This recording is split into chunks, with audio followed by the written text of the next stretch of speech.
Plano pa rin ni Senador Jinggoy Estrada na tumakbo muli sa 2016 elections kahit nadidiin siya ngayon sa plunder kaugnay ng pork barrel scam.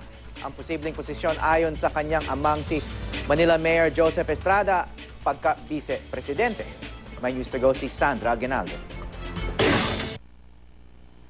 My options are still open. For 2016 event, sir? Yes. Ano position pa ho yung sa tingin nyo pwede nyo tapunan for 2016, sir? Definitely not the Senate anymore. Dahil tiwala raw na maabswelto siya sa plunder case kaugnay sa pork barrel scam, tatakbo muli sa eleksyon 2016 si Senator Jinggoy Estrada at sa mas mataas pang ang posisyon. Hindi lang sinabi kung ano. Pero sabi ng amang si Manila Mayor Joseph Estrada, posibleng maging pambato siyang vice-presidente ng oposisyon. Supposedly, yun ang usapan nun eh. Yun ang...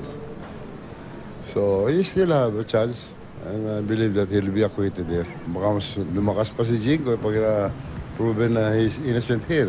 Makatandem kaya ni Senador Jinggoy si Vice President Jejomar Binay na hayag ang balak na tumakbong Pangulo? Bukas din si Binay sa tambalan nila ni Interior Secretary Mar Rojas. Lahat kinoconsider. Yung mga nagpaparinig, nagpapaabot, nagpapasabi, lahat yun kinoconsider. Hindi naman ito inalmahan ni Quezon City Mayor Herbert Bautista na kapartido ng Pangulong Aquino sa Liberal Party o LP.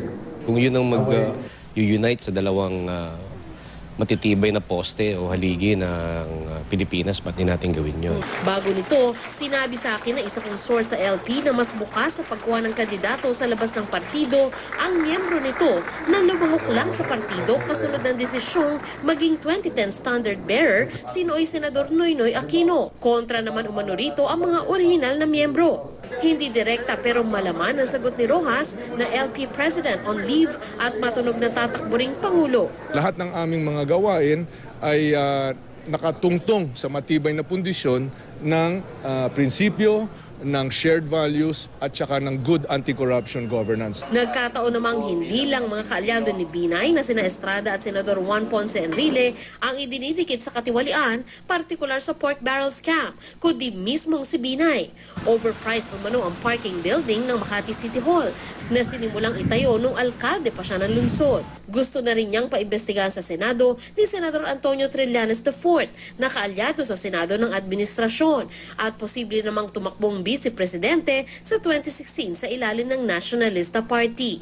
Delikado yun kasi kung yung magiging presidenta natin magnanakaw pala, kailangan malaman ng taong bayan niya ngayon. The proper forum for him is to file an impeachment complaint against my father.